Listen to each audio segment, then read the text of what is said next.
Daquanna, if you could please move to thank you. Disclaimer, this presentation was produced and funded in whole with federal funds from the U.S. Department of Education under the contract number GS-10F-0112J with AIR.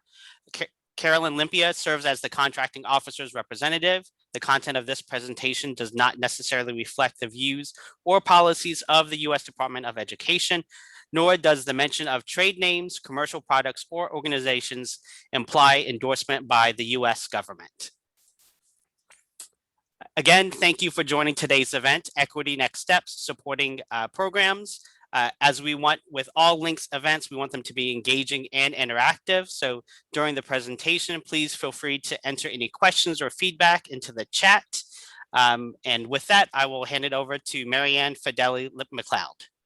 Thanks very much, Long, and welcome everyone. We are really pleased on behalf of the Links project team and the American Institutes for Research to offer this second webinar in a series exploring the topic of equity next steps, supporting programs.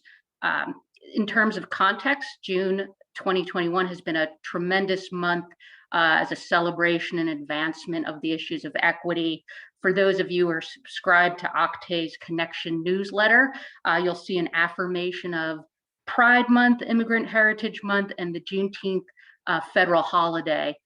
So within that context, especially, it is a great occasion to have this webinar offered. This is part of the Links Universal TA Wednesday webinar series. We're offering this on June 30th, 2021. And please note the time frame. This is a 75-minute webinar for those of you on the East Coast. That's our right now 3:30 start and ending at 4:45 p.m. Next slide, please. So before we get into the substance of today's session, and I introduce you to our presenter for the day, a little bit about the Universal Technical Assistance webinar series. Today's session is part of the Links Universal TA webinar series. This is a monthly series on topics that matter most to the field. The series supports states in building their capacity around important topics, and our webinars are recorded and available on the Links YouTube channel. So we hope you will check it out. Next slide, please.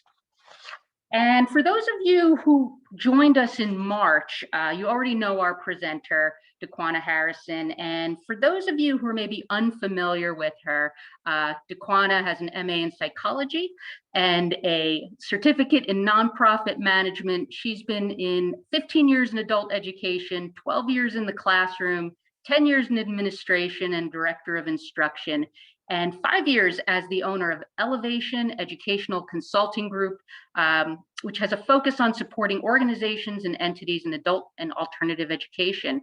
And Daquanna, again, on behalf of Links, we are really thrilled that you're able to join us once again and offer this important session. So I'll hand it over to you.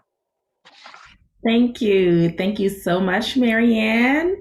Thank you and welcome back to those of you who were with us in March.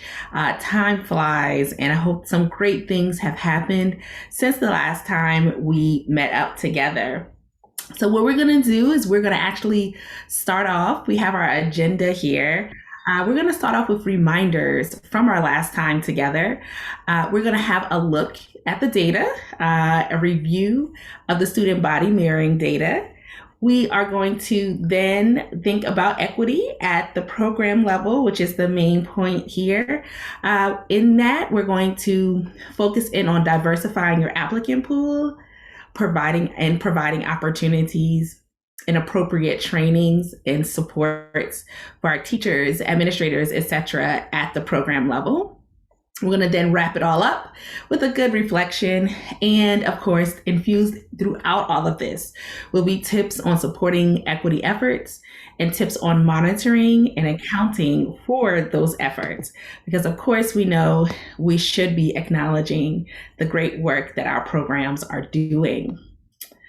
So what we're going to get into next is a reminder from our last time together.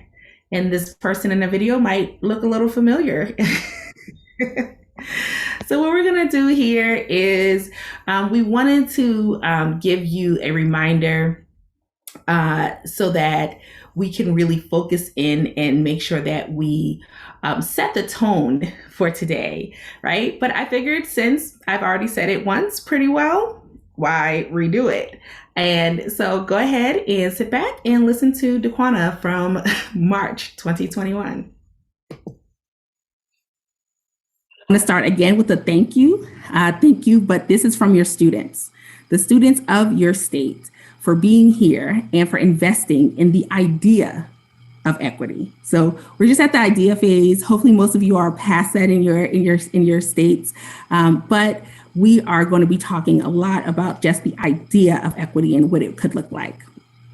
So we're going to start out where Mr. Combs already put us, and that's with one of the executive orders. And so we really wanted to start here to make sure that we really understand, what the focus is and how to make that focus happen. So I'm going to read here. At equal opportunity is the bedrock of American democracy, and our diversity is one of our country's greatest strengths. But for too many, the American dream remains out of reach. That is from an executive order released on January 20th, 2021. So throughout this presentation, we'll be mentioning the executive orders. And so we just wanted to acknowledge this first one. We know that many of our students can be defined by this quote. Our students are the many for whom the American dream is out of reach. But we continue to change that here in adult education. As we start this conversation, please hold a few students in mind. Hold a few students in your mind who would be helped if we were able to remove barriers to their education. If at any point you feel stuck, uncomfortable, unsure, mad, bothered, overwhelmed, discouraged, defensive, downtrodden, or any of those negative feelings, go back to the thoughts of those students.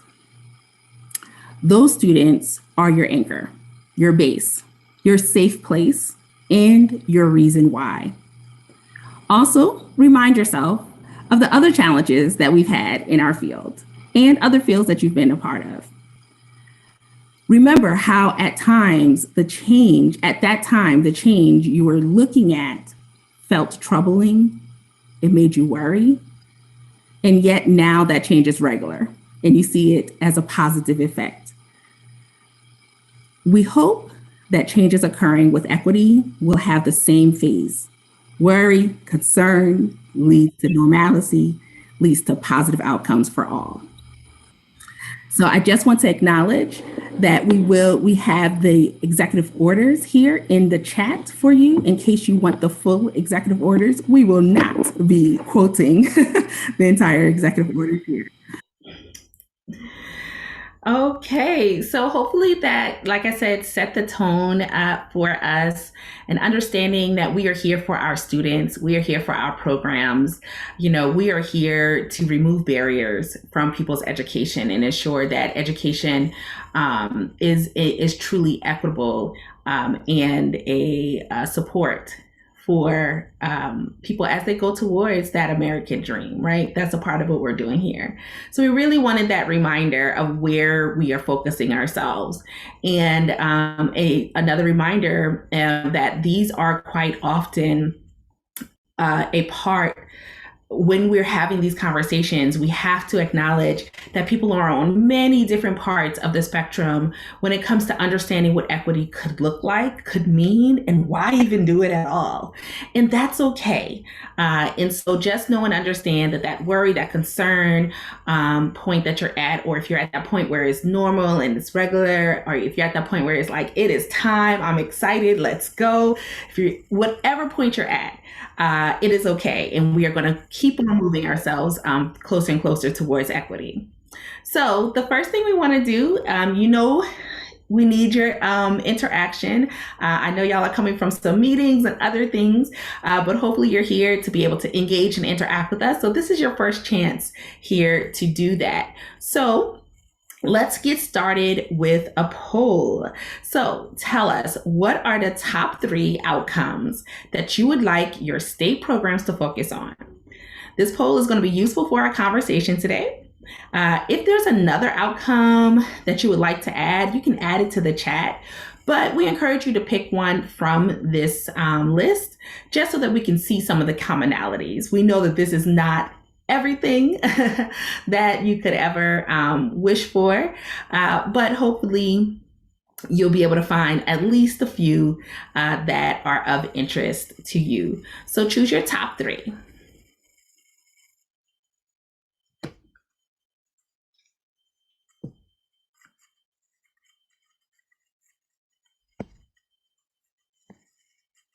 Right. And I'm just going to go ahead and acknowledge what these are, just in case if anyone's having any difficulty seeing the poll or anything like that. So again, the question is, what are the top 3 outcomes that you would like your state programs to focus on? You can pick the top 3, and outreach to hard to reach communities is one option. The next, make instruction more accessible, tech-wise and ability-wise. Better connections to post-secondary. Higher retention rates. Increased enrollment, higher graduation rates, increased referrals to support services. So go ahead and choose 3.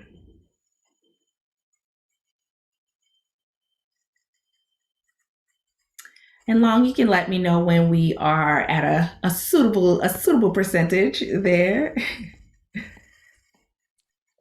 right, I think just about everyone's replied, entered their choices in the poll. Awesome. Well, all right, we're going to give you about 5 seconds in case you just clicked 2 and you're trying to decipher between your last one there. So we're going to give you about 5 more seconds there to get your poll results in. Unlike most polls, as we close it down here, you can go ahead and close it, Long.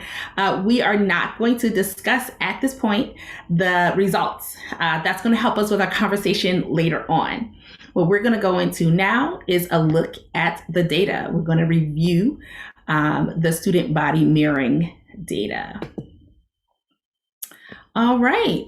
So when we were together last, we had you all complete a reflection tool, right? And where in that reflection tool, you were asked a question. And those questions were really to boost your student body mirroring ideas, the prospect of what it could mean for you. And so one of the questions we asked is, does your state's adult education workforce mirror the race of your student body, right? And so here are some of the things that came from that information. So 8 of 42 participants said yes, my state adult education workforce, the people who are currently in that, mirror the races of I think we had the top 2 races of our student body. Okay, that is where this 19 comes from. So while those from Arizona might know this as a quick route from Phoenix to the Mexican border, the 19 here represents that 19%, the 19% of us from our last meetup who said, yes, the workforce does mirror. Well, as you can see from our bullet points here, the half-mile sign, I'm pretty sure you can guess what that is for. That is there because those who said yes, half were in predominantly white areas with predominantly white students.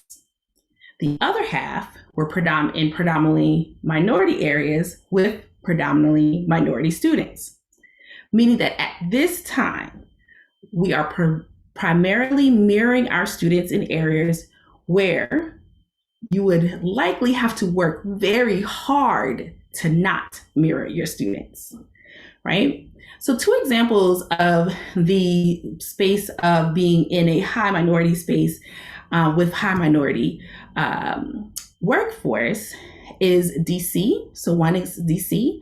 Shout out to DC. That is the city where I got my start. And I can proudly say that I was consistently around people who have many racial backgrounds and racial minorities. But still, there are many of the leadership that beyond the CEOs and the ED were not people of color, right? And so even there, where we can see that a level of mirroring is happening, we have to ask at what level, where, and who. The other example was Guam. So shout out to Guam, shout out to the territories, which I think what was one of the most open and honest responses. And so our folks from Guam said that they were just very realistic as to why they would be able to mirror their students. And their answer was because they have a multicultural environment. This does not take away from the work that DC or Guam or other areas did to mirror their students. But I think we can agree that our students who are in majority, minority, or multicultural spaces should not be the only students who are able to see themselves in our staff. So one thing that we want to acknowledge, some data issues. So of course, with that data I just gave you, we have the visual up here of bad data, not explicitly bad, but we do want to acknowledge that in reality, we only had 102 people on the webinar representing 37 states and territories. So only 42% even completed the reflection. The other bigger issue is that the reflection was based on what people assumed. It was not verified with data. Why? Because for the most part, we do not have that data. We do not have data on the race of our workforce for the most part. So our next tool is to see where we stand with the idea of collecting staff level demographic information. So go ahead, Long, we can put up this poll, and I promise you'll get the results this go around. So as you are completing this poll, again, the question is, what are your thoughts on collecting race and gender demographics for adult education program staff?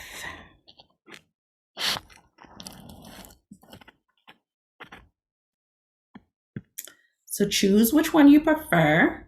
And I would love it if there is someone who's already doing that, if they would like to go into the chat and acknowledge that they're doing it, or even this is a good time where you could unmute yourself or raise your hand, and Long can let you unmute yourself if you want to tell us what you're doing around this.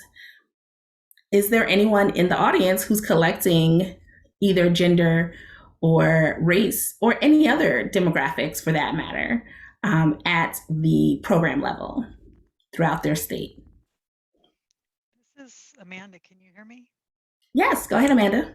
And tell us please where you're coming from. Right. I'm from Pennsylvania, and Pennsylvania does collect both gender and ethnicity data. We have for a long time. So I wouldn't say that the collection was in any way related to equity conversations. It's just something we've had in there, and probably not something we've used until a couple months ago when I actually sat down and looked at it. And 85% of our workforce, as reported in our NRS data collection system, is white. 66% of our student body is people of color. So 33% of our students identify. The other, it's obviously predominantly female. And the other thing I recently looked at was the median age of our direct service staff in our programs is 51. So we don't even, we don't reflect our student body in many different ways, because I think we're significantly older than our median student and significantly whiter than our student body. Thank you. Thank you for sharing that. So, there's always the question of collecting. That's like step one. And I love that, Amanda. You're like, we've been always collecting, but only in the last few months have we done anything with that information. So thank you so much for sharing that. And for those of you who maybe put, and Long, we should be able to go ahead and close that out and show folks the poll. Yay. All right. This looks great. So we have a few people, about 9% of us are already doing it. And I wonder if anyone can go into the chat, and if you're not Pennsylvania, which has already been represented, could you just put your state in? So you can put like the state, and we collect data, so we can know who else is collecting data. The reason that I think that that's important is, and we all know this, it is so important to have people who are already in your field, who are already doing something that you're interested in doing, right? They can tell you some of the pitfalls. They can tell you how they got it implemented.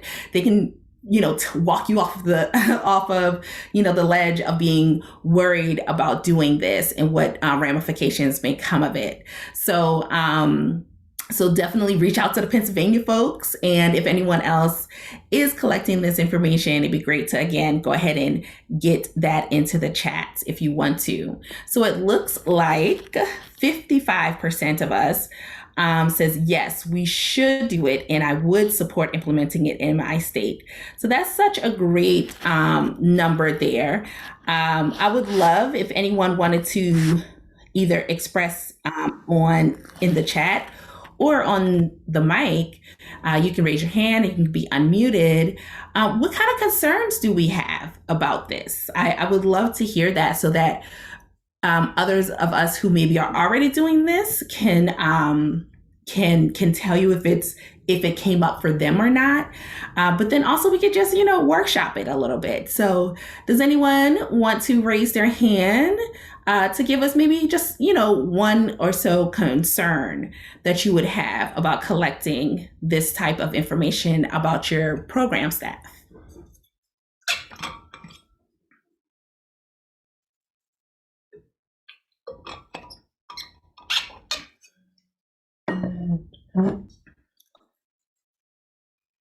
We got a shy group here. Well, this is Julie from Minnesota, and I just feel sometimes when you ask this question to individuals, they might feel like, I don't want to be labeled and I don't want to be divided, and so why would I complete this, Yet I see the reverse side, where we need the information to see how well we're doing, or if we're not doing very well at all. Yeah. That is definitely something to be thoughtful of, right? Anytime that we're implementing something, I think it's really important to say, like, what does this say, right? What might this say to, the general public? And, I would definitely say, for the most part, asking this question should say to the general public, we know that this information is important, right? Again, look up educational attainment in relation to race, gender, etc. And you will see that there's a major correlations between increasing representation of the student body. I see questions about, like, what about these other things that we should be thinking about? Absolutely. Those are actually things that we would love to also be collected and accounted for. Age, disability status, multilinguistics. Absolutely. For this, just this poll, we wanted to keep it focused on what we talked about in our last one, which happened to be about mirroring at the race and language level. We'll talk about language in a moment. But for this one thing, we wanted to just kind of make sure that we honed in a little bit, as not to add too many other pieces of the puzzle. But yes, please know that we believe that you should be collecting all of this information and seeing how you can align it, seeing if there are trends, right, that you should be focused in on, seeing if there are ways that you could possibly adjust your pool to your applicant pool to at least have more of the different social identities that your students are bringing into the classroom.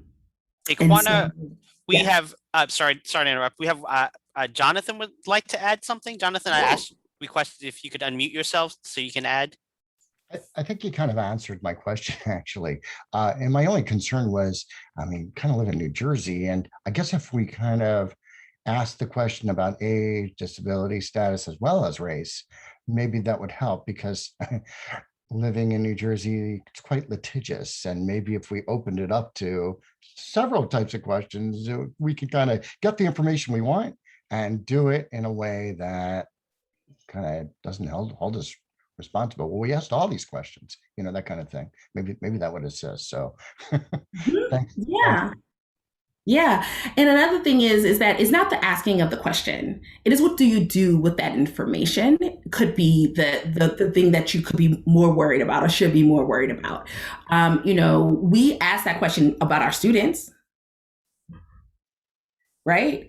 I mean, think about it. We ask all of that information. We ask their languages, we ask their immigration status, we ask their, we have to keep up with their wages, right? We have to know for 6 months, a year, what our students make. And we don't know our own staff population.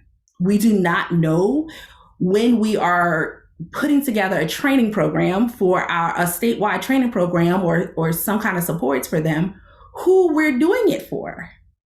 Right? It does make a difference if predominant amount of your staff is 50 or over versus a predominant amount of your staff is 40 and younger. You may train differently, right? If you learn that information. And so it's not solely just for the students, it's for your programs. It's for the ways in which knowing this type of information can support you in your work. Daquanna, we also have Nicole who would like to add something. Oh, yes, please, go ahead. Hi, I'm from Arizona, and I answered in the poll that I would like to collect this information, but I have some concerns. And I think that it's about setting the stage for gathering the information. I think that it would need to be, in order for it to be construed appropriately or with the understanding of the intent with gathering the information, it would need to be like a next phase of a broader conversation about equity and diversity throughout our entire system. So I don't know what that would look like just yet, but that was my reason for the concern, is how would we present it and how would we work to ensure that it was communicated from our program administrators to their staffs in a way that was true to what our intent was in gathering the information. I agree. But I also would say we don't do all of that for our students. And why? Right? Are we looking at our students and our staff as two different kinds of people? Right? We have to make sure we say it the right way and do it the right way. But we just give our students a piece of paper and say, check off the box that you want to check off. So I would really also like this to be a moment for us to take a step back and say, we do ask that of our students who in some cases are very new to even the idea of race. So just something to think about. And thank you, Nicole. I see that. It is not, and it's really not me giving you pushback on it. It's me having us to just really expand our thinking. Quite often when we are looking at anything that's new, we look and say, oh, wait a minute, what should we worry about? And that is good. That is good leadership. You are looking for the pros and cons. You are looking for, your blind spots, things like that. that is absolutely needed. And at the same time, something else that we usually do when we're trying to make a decision is say, well, where else has this happened, right? And how has it happened, right? So Pennsylvania has been doing it for years, not related to equity, right? And so sometimes things may be happening in, our society, etc., that your new policy or program implementation seems to align with, but in actuality, you need it for some other reason, right? You can't be afraid to say this is what we need, right? We know the things that can happen if we know and understand the people we are supporting more. And the idea that we need to be thinking about is we're not only supporting our students, we are supporting our staff. We are supporting our teachers, our administrators, our directors, our program managers, name them all. They all need to be supported. And one way that we can continue to support them is to see these kinds of trends and to make decisions on what needs to happen and occur based on these trends. So we're going to move forward, and thank you all for speaking up. I love the energy. What we want to look at here is one final aspect of our last time together, and that is the question around increasing the amount of Native speakers in our workforce. So we are going to go over some of the responses from you and your colleagues and how that might affect student outcomes. These are direct quotes from the reflection tool. And if you would like to claim any of the statements or add to them, please unmute yourself and let us know why you think these outcomes would be affected by those of having more Native speakers. So again, our question here was, how might increasing the number of Native speakers of your top languages in your state's adult education workforce affect your student outcomes? You and your colleagues said it will increase outreach. It will greatly increase enrollment. It will make instruction more accessible. Students from diverse backgrounds may have a higher persistence and retention rate. Students from a diverse background will feel more at home, have more ownership of their education, and be more likely to plan and participate in community events. It will result in positive graduation rates. Do these sound familiar? They should. All right, Long, if we could show our first poll's results here, that would be great. The reason that those should sound familiar is they're highly related to the first poll that we did. And so the poll that we did first was, what are your top 3 outcomes that you would like your state's programs to focus on? I want to note, none of these said equity, right? No one said, what are your top 3 equity outcomes, right? What are your top 3 outcomes that you would like? All of these options that you had was what you and your colleagues said would happen if you increased the amount of Native speakers in your programs. So it doesn't have to be an equity issue, right? So you want more outreach to hard to reach communities? Get more people who are from that community. Get more people who engage and interact with that community naturally. Get more people who speak the language of that hard to reach community. Maybe you'll find out they're not so hard to reach. Our next one, we had a tie here at 56%. We want higher retention and increased enrollment, which of course makes sense that they're together, right? Because if you can increase your enrollment, that's great, but you also need to increase your retention at the same time so that you're not just rolling people in, right? And again, these are what you and your colleagues said, outcomes that could happen if you increased the amount of Native speakers of languages of your students. And our point here being is that, again, it is going to make things equitable. It is going to support your equity efforts. But ultimately, it's really what we already want to happen. It is supporting the things that you already have set, right? I'm sure many of you are right now, reissuing your state adult ed grants. These are things that you already want your programs to be doing. And this idea of more native speakers of languages of your student could be the way towards that. We try things all the time, right? When the book Grit first came out, we changed our way of doing orientation to make sure people persevered longer, right? Why can't we?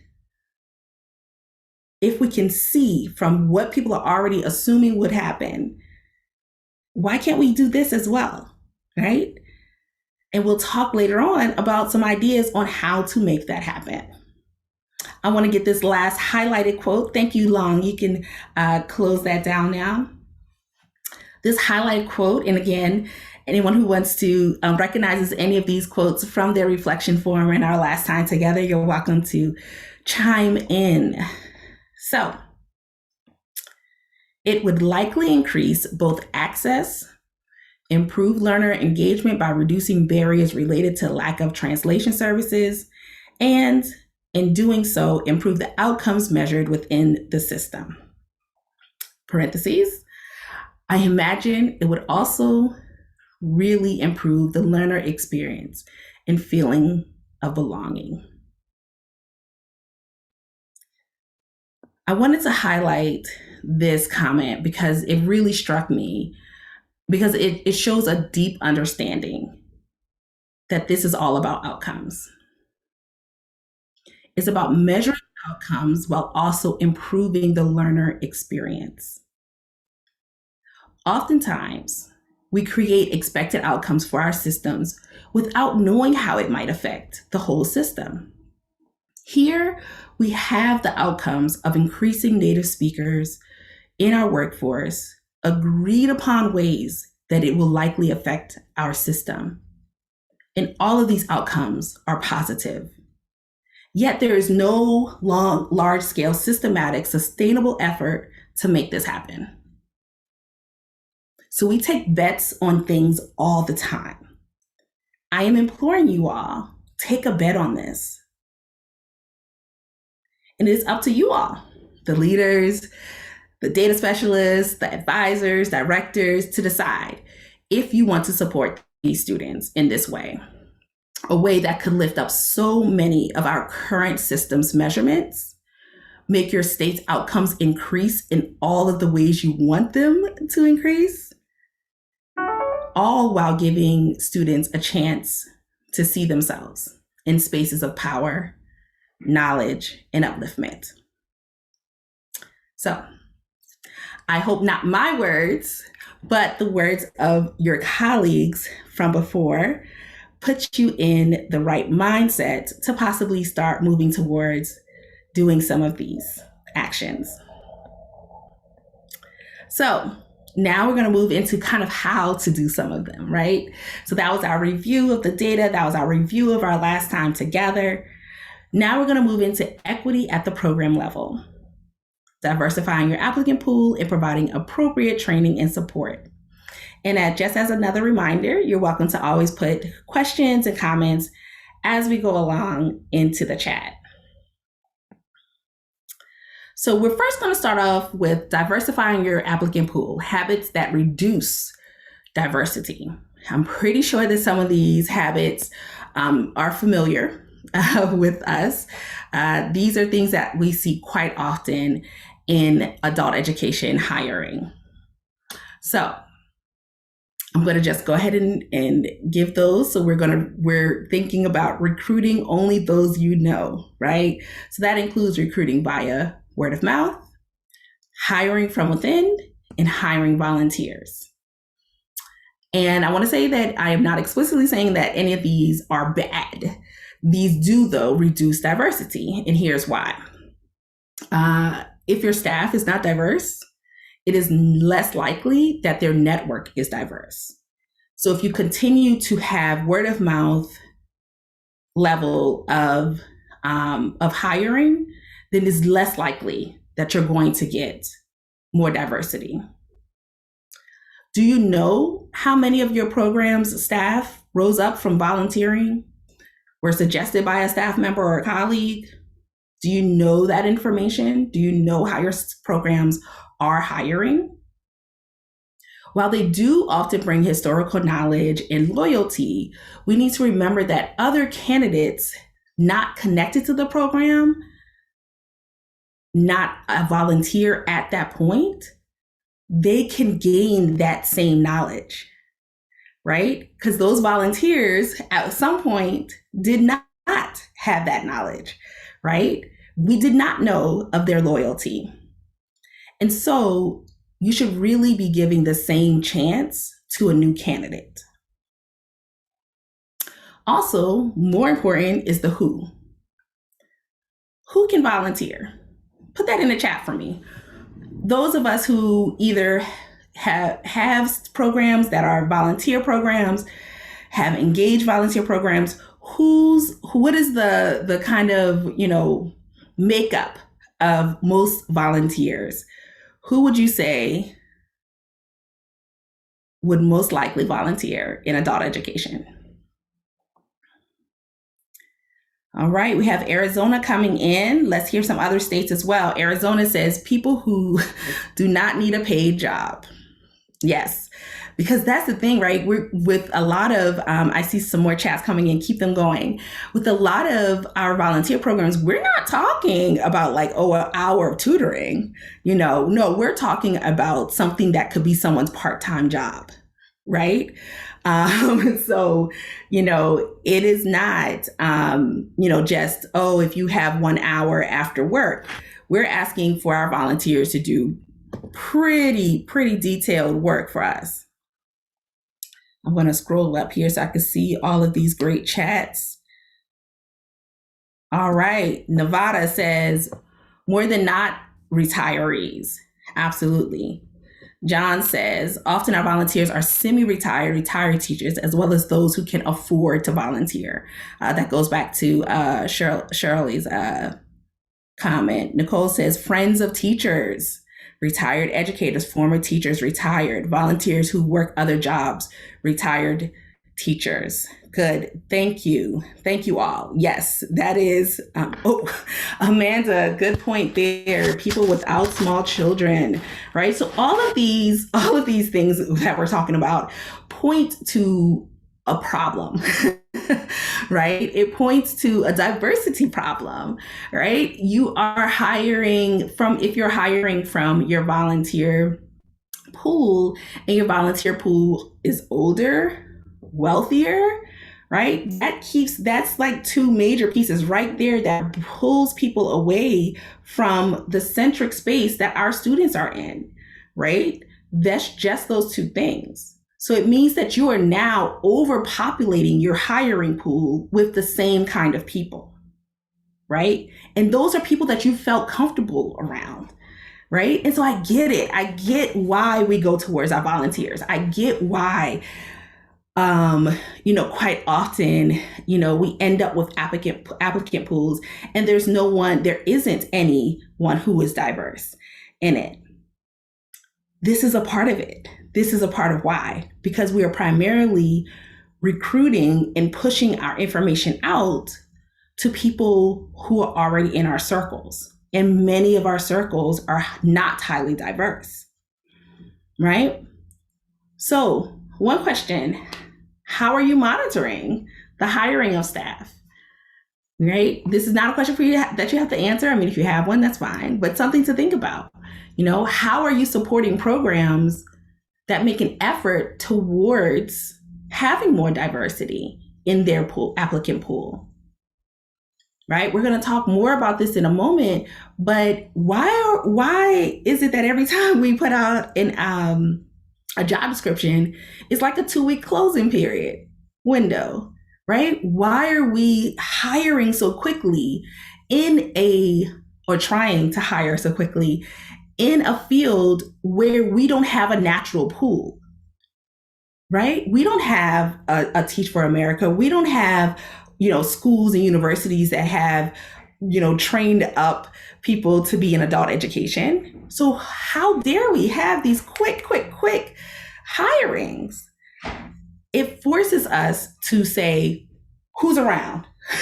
You over there, please help, right? As opposed to who's qualified. Who do we need? Right? We are constantly doing that. And so we are our own equity problem. We are our own diversity problem, and that's even, people asked about other ways of looking at demographics, right? Well, one of them is economic status, right? If we're hiring a bunch of people who could volunteer for us, that is not anywhere close to the economic status of our students. Let's see. Amanda says, unfortunately, the history of funding of adult education combined with the expectations of low cost per student means the same groups of people are also the ones who work in paid positions, especially teachers. And John is doubling down on that. That is a part of this. That is absolutely a part of this conversation. And so as we continue to think about ways to diversify, think about spaces and places that, we could maybe do a little bit better, that is definitely one of them. Absolutely, Amanda. Thank you. All right. Next up, another focus on diversifying your applicant pool, habits that reduce diversity. So this one is depending on human resources as a bias filter. So I've worked with, state-run adult ed programs that say, we're not biased. We look at the applications that our HR department sends us. HR is running things, and whoever HR sends us is who we get. Well, that is not a way to get rid of bias. That is not a way to make sure that you get to equity. And nor is it an excuse. You cannot hide behind that. Many times, a piece of the issue is that how to apply to your job is hidden or an unknown or a difficult website, right? And so if people don't even know that it exists, that's an issue. And so your HR could be doing a great job. But if, again, it's only in the same network, if it's only in the same system and the same people are seeing it, then you are not going to get more diversity. So I just want to make sure, depending on your human resources as a bias filter, state-run hiring systems do not equate to equity. You can and you must still make an effort to include those who are not in the know. So what does that mean? That's over here in this box. You can send the link to your partners. You can provide information sessions for those who want to apply. And to be truthful, we should be doing that in general because, how many people know about adult education coming out of college? How many, third or fourth year teachers, fifth, sixth year teachers know from K-12 know about adult education as a possible slight career change for them instead of them leaving education altogether, right? We could be doing a much better job of increasing our pool if we started acknowledging that we are a field that people are not just sitting, waiting, and hoping for, right? It is rare for someone to just say, I'm an educator, I'm just going to look up education. No, right? I'm going to look up adult education. No, most of our people come from these random points that we just scoop them up and find them and then we hold them tight, right? But what if we could do more? What if we could expand who knows about adult education as a viable career? right? And so doing info sessions, connecting with partners, connecting with social and cultural groups that can support your pool, that can help you to find the pool that you want. That's the work that you need to be doing. And last bullet point, we really have to stop doing this. And that's assuming that if a group is not represented, that they are not qualified. You know, just because someone isn't there does not mean that they are not available to you and cannot be a part of your pool. You have to do the efforts to support them in finding adult education. Your programs need to do an effort of connecting with these groups and these associations so that when they have a job opening, they're not just saying, who's around, right? They're moving from that anxiety and scarcity space and moving closer to really taking the time to make the right decision. Just the time to make the right decision. All right, let's move to our next thing. Oh, I want to go ahead and lift up, we got Corey from Idaho. Idaho works with county commissioners, local religious leaders, and community council of Idaho to aid in the hiring process. Many times programs hire people from within the community we are working with. Sometimes we share personnel with other agencies such as the Community Council of Idaho. Oh, great idea there. Sharing personnel. That's an interesting concept. And more people are actually doing that now as a way to be able to balance that, as opposed to like someone getting all of these different jobs and trying to cobble them together and trying to work on it themselves on how to make sure that this works. If you have a shared person, then the two entities are working together with the person's schedule, right? They know when something big is happening at one place or the other and adjusting for it. And it may not be that close of a relationship at times, but that gives you a chance to really support and help your teachers and staff get through these, the balancing act of having multiple jobs. And there's no way that we don't already know that that is an issue for many. All right, let's keep moving. And thank you, Corey, for that. And thank you everyone who's been putting things into the chats.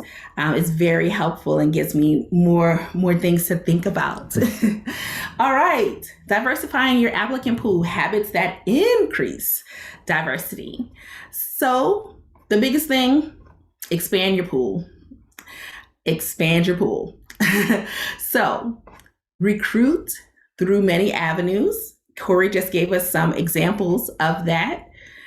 Connect with partners, review required and suggested qualifications, increase qualifications specific to the needs of your students, such as bilingual qualifications, provide information sessions about adult education and specific positions, and extend hiring timelines.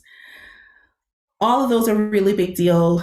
I want to point out just a few here and how to go about it. We've already talked about connecting with partners several times. The tip from last webinar, put in, the social identities. So, race, gender, sexuality, whatever, and then put the name of your state or county or locale, then put association, right? So if I was looking for, if I had a major group of Koreans who were a part of my program, I would say Maryland Korean Association and see what pops up. Those are your partners, right? I mean, of course, you can get a more sophisticated search, but that is a tip there. Reviewing your required and suggested qualifications. We have seen that, having multiple qualifications that are not actually related to the work that's going to happen is a major way to not get applicants. We don't have a female issue in adult education. Most of our workforce is female.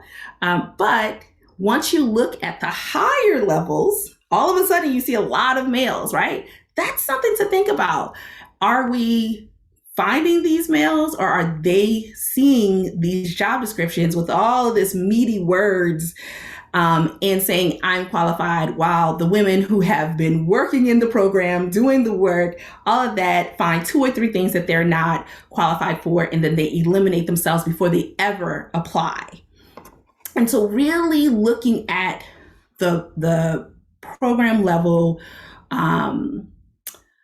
job description. And my suggestion there would be is to have and support your programs. Many of your programs, you know that they're overworked. You know that they don't know this information. You know that they either have HR or not, right?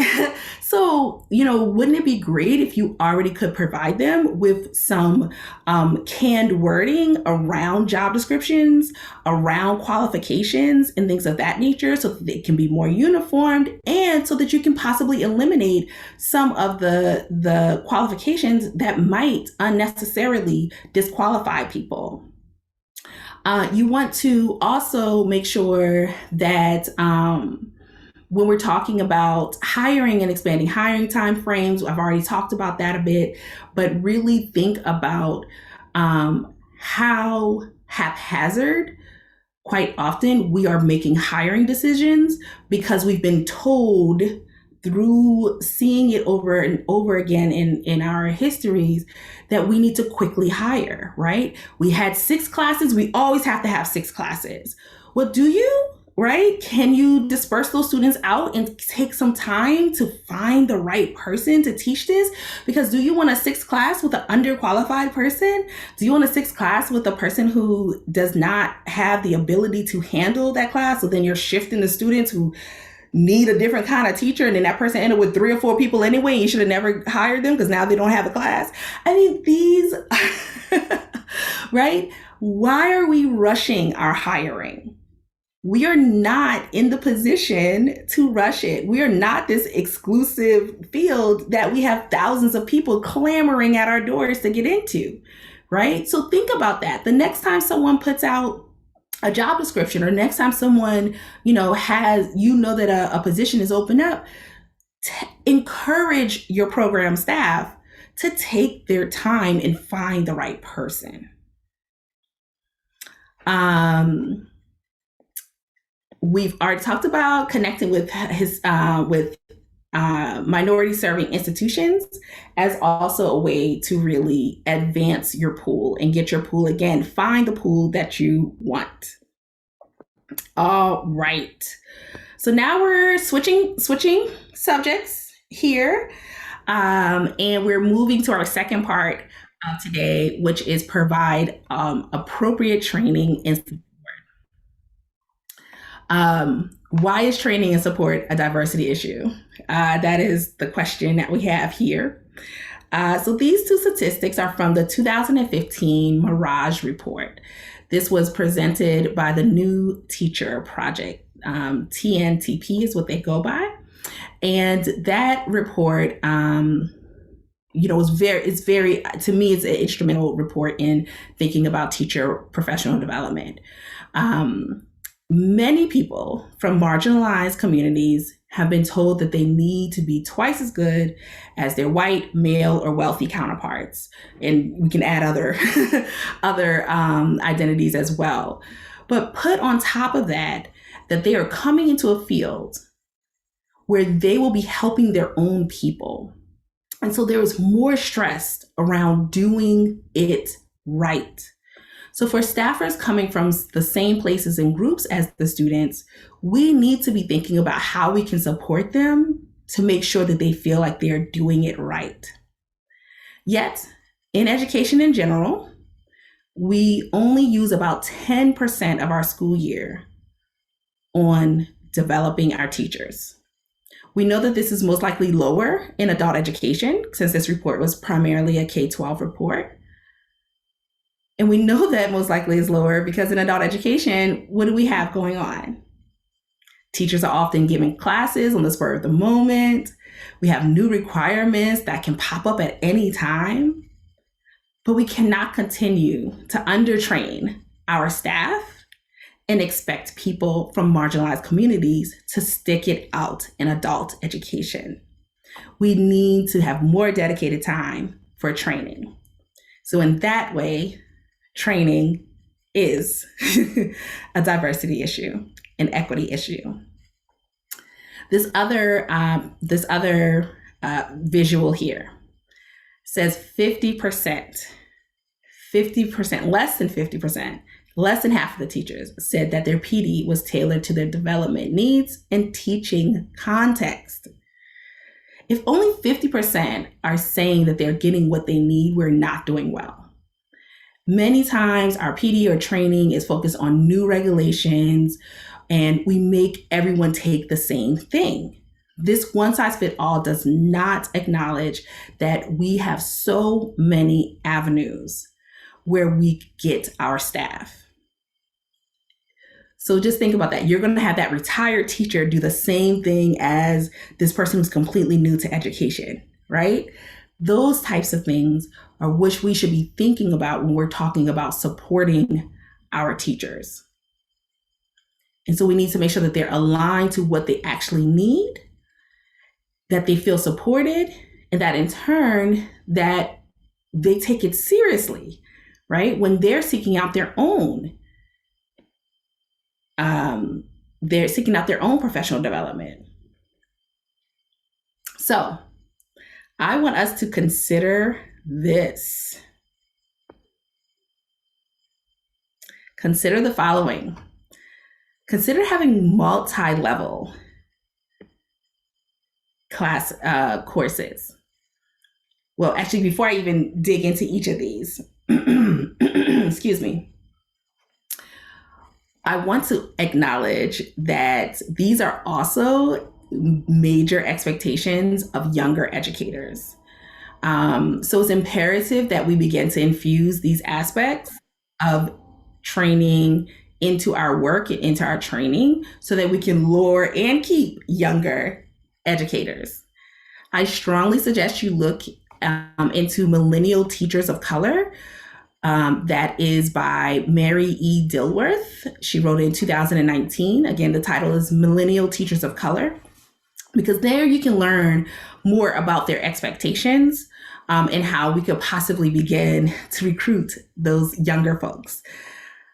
Also, as I go through these terms, I would love to hear from those in the audience if you have incorporated any of these elements into your training. So you're welcome to, if you've done any of this, go into the chat and let us know how you've incorporated them.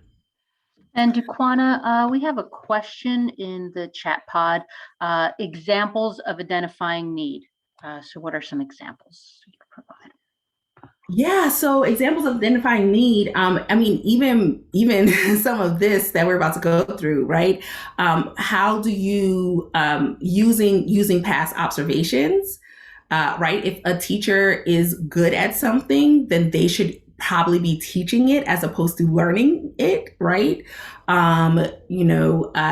We should be engaging teachers in seeing what level of their own professional development that they have been doing, and customizing it. So I think if I go through these, we probably will get a few of your of ways of identifying it, but we can come back around to that as well.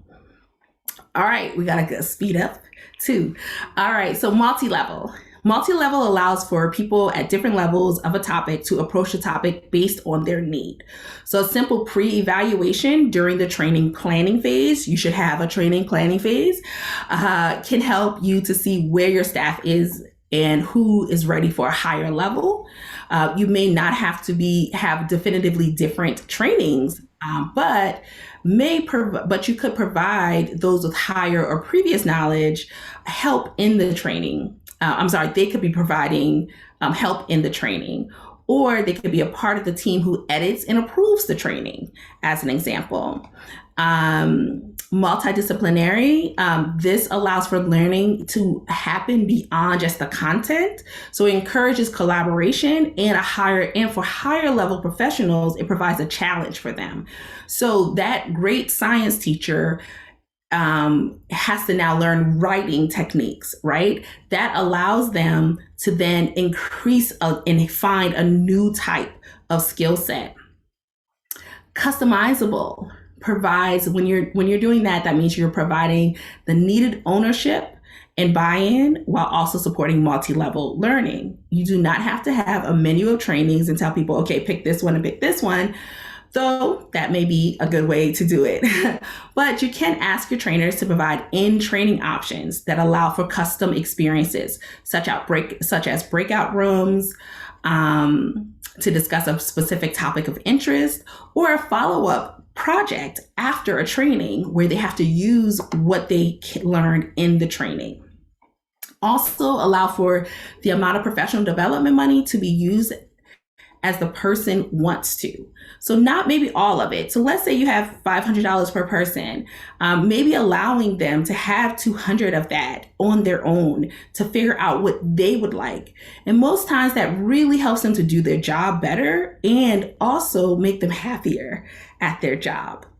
So maybe consider even 10 to 20% of a person's PD funds going directly to them so that they can choose how they want to develop themselves.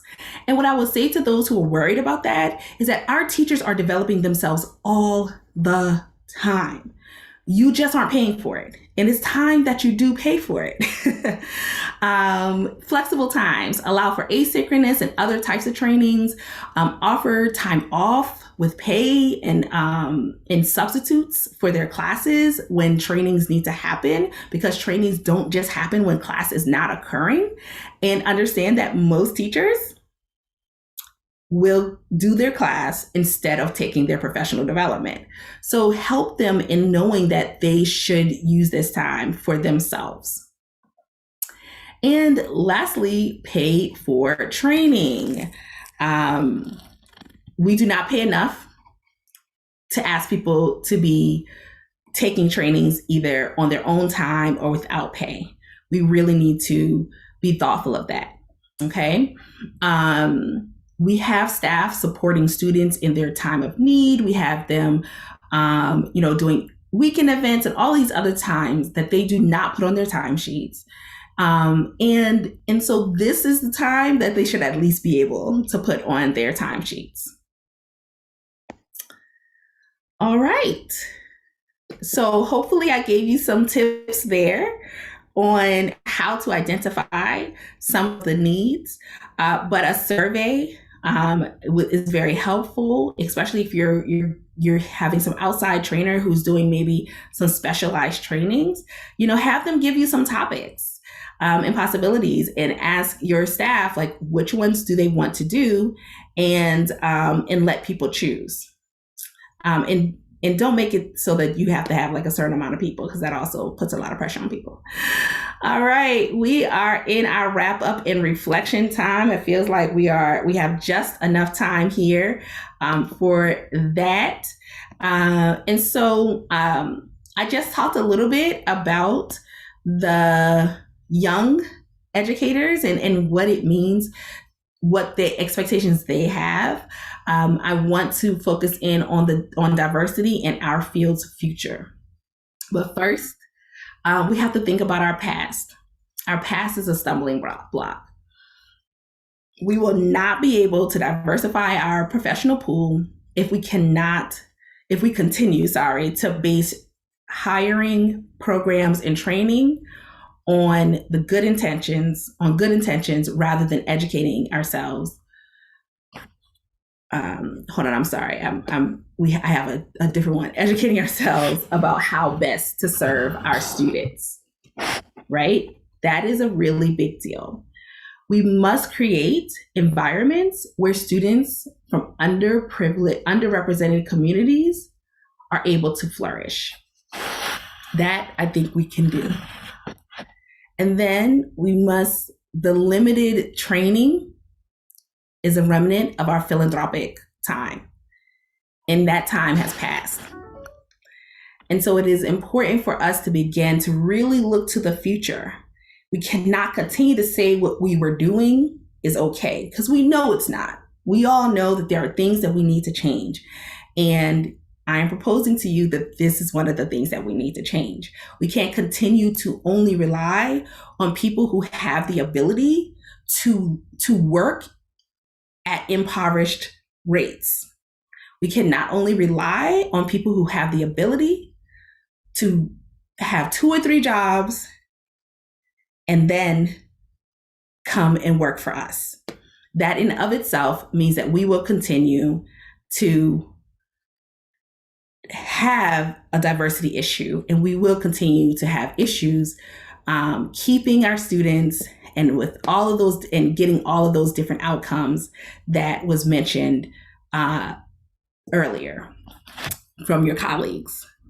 So, as more boomers retire from our field and our lives demand that we work longer in our primary careers, which means we won't have people that we can snatch from K-12, adult education must become a viable career path for a younger, more diverse workforce.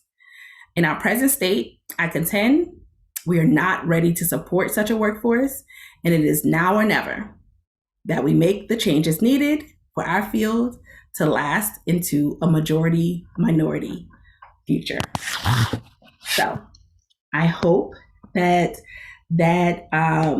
puts a little juice in your tank to help you get into the space of supporting some of these types of needs for our field. So not just for the students, but for our field. And so as we close out, I would love for people to get into the chats with me again. And in the chat, tell us how you plan to commit to one of the below. How do you plan to commit to diversifying your applicant pool, provide appropriate training and support equity efforts, monitor and account for those efforts? So let us know. Amanda from Pennsylvania says part-time staff is a remnant of a philanthropic time. Absolutely. I absolutely agree. We need to adjust that idea. And so while y'all are in the chat telling us what great things that you plan to do and which one you're going to focus in on coming up, I want to say thank you. I am Daquanna Harrison. I have been your host for today. You can reach me at dharrison@elevationed.com, where we support adult ed in so many different ways. Very proud of that. And I hand it back to Mary Ann. Thank you very much, Daquanna. Once again, we really appreciate you being here with us.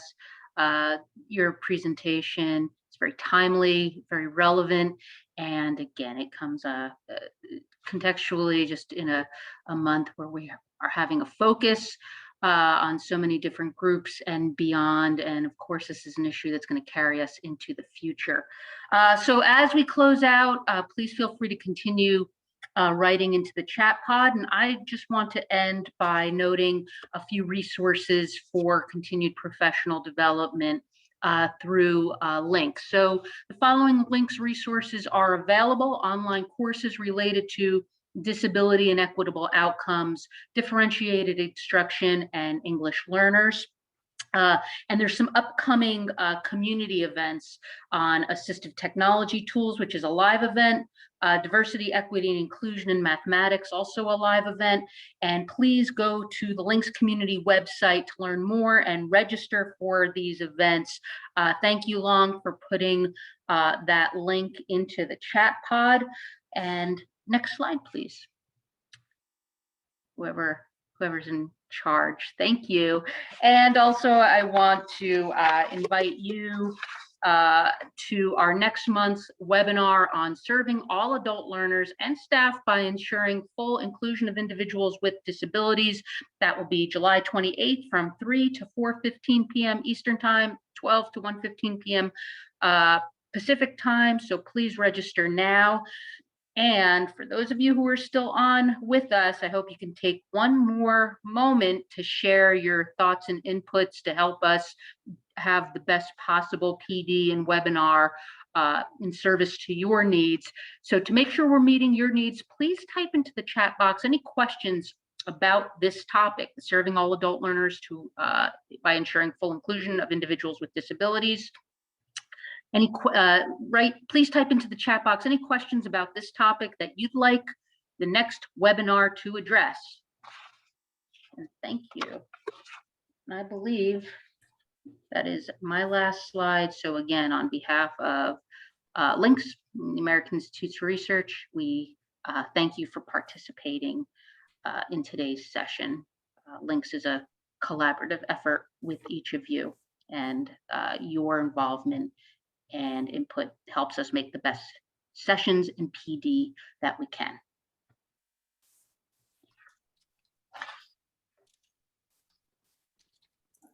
Thank you. Bye, everyone. Great, great commitments in the chat. So great. Thank you all.